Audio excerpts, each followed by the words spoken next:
स्टुडिय'आव आं सन्दना इस्लारि चिरां जिल्ला बिजनीनि सिङाव थानाय बल्लामगुरि बड'लेण्ड सोलोंसालिमाया स्कुल उइकजों लोब्बा लाखिनानै हारिमुआरि हानजा सुरनाय हाबाफारि लादों। बे हाबाफारियाव सोलोंसालिमानि गोरायुंजों लोगोसे गासै फोरोंगिरि आरो सोलोंसालिमानि सा 300 फरायसाफोरा बाहागो लानो हायो। बे समाव खौरांगिरिनि सिगाङाव गोरायुं डक्टर आइस बसुमतारिया फोरमायो दि बे हाबाफारिखौ सोलोंसालिमानिनो फेस्टिभेल हिसाबै गाजा गोमजायै फालिनो थांगासिनो दं आरो बे हारिमु हानजा सुरनायाव बर' हारिमुनिनो मोन 8टा आइटेमफोरखौ नुनो मोननाय जादों, जेरै हौवा गोदान हिन्जाव गोदान, बैसागु, माइ गायनाय, मैगं खानाय।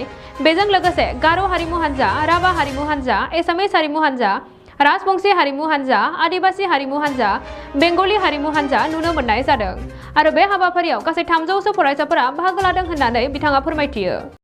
दारैनो जोंनि बे कलेज उइकआ सानबानि प्रग्राम। गाबोनहाय जोंहा गेम्स एन्ड स्पर्ट्स दङ आरो 10 मानडे बे दिनखालि जोंहा डान्स कम्पिटिशन दङ आरो बिनिफ्राय फुड फेस्टिभेल दङ आरो बेजों लोगोसे जोंहा फ्रेशमेन सशियेल प्रग्रामबो दङ। गतिके नैबे जोंनि मोनसे कलेजनिनो मोनसे गिदिर फेस्टिभेल जों बेखौ एबार फालिनो थांगासिनो दङ आरो जों बेहाय जोबोद गोजोननाय मोनदों एबार, खारन जोंहा भेराइटिस कालचार आरो भेराइटिस कमिउनिटिया दिनै पार्टिसिपेट खालामदों गावनि ट्रेडिशनेल एटायार्सआव। बेनोसै।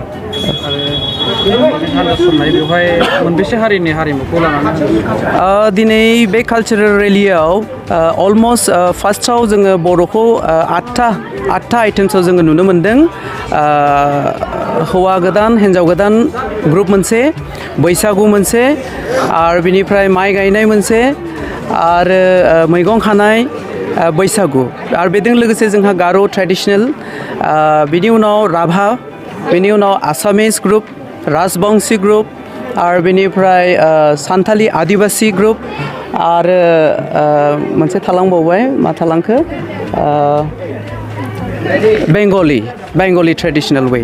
औ, बे हानजा सुरनायाव साबैसेसो फरायसाफोरा बाहागो लादों? दिनै जोङो मथा मथि दिनैनि पार्टिसिपेन्टखौ नायोब्ला नियारलि 290 बा 300 अलमस्ट टाच जागोन। जागायजेननायनिफ्राय जोबजासिम बे हाबाफारियाव दंजोबो ना? औ, गथ'फ्रा दिनै आं जोबोद गोजोननाय मोनदों, मानोना बिसोरो बहुद खस्थ'नि गेजेरजोंब्लाबो दिनै कलेजखौ मोनसे बे जायगायाव हजाक मोनसे फकास खालामनाय आरो गोजौ फरायसालिमाखौ नारखोलांनायनि इन्टारेस्टआवहाय दिनै गथ'फ्रा बहुद गावनि समखौ सेक्रिफाइस खालामदों। बिटिआर हालाम लाइमोनफोरनि थाखाय मोनसे गोजोनथाव खौरां लानानै फैदों। ट्रान्सफर्म रुरेल इन्डिया फाउन्डेसन एनजिअनि गेजेरजों बिटिआर डेभेलपमेन्ट फेल'शिपआ मोनसे बिटिआरआव बेकार जेंनाखौ सुस्रांनो फेल'शिप प्रग्रामनि थाखाय अनलाइन सोलिगासिनो दं।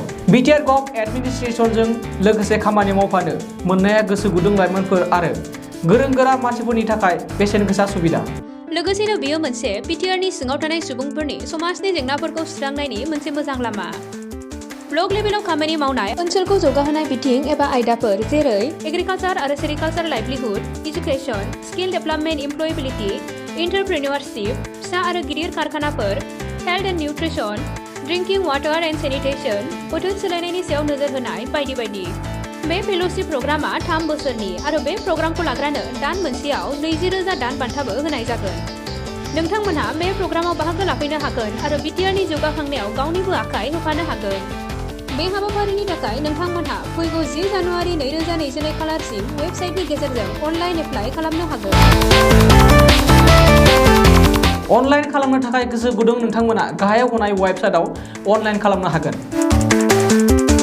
गेवलां organic integrated farming and research centre private limited.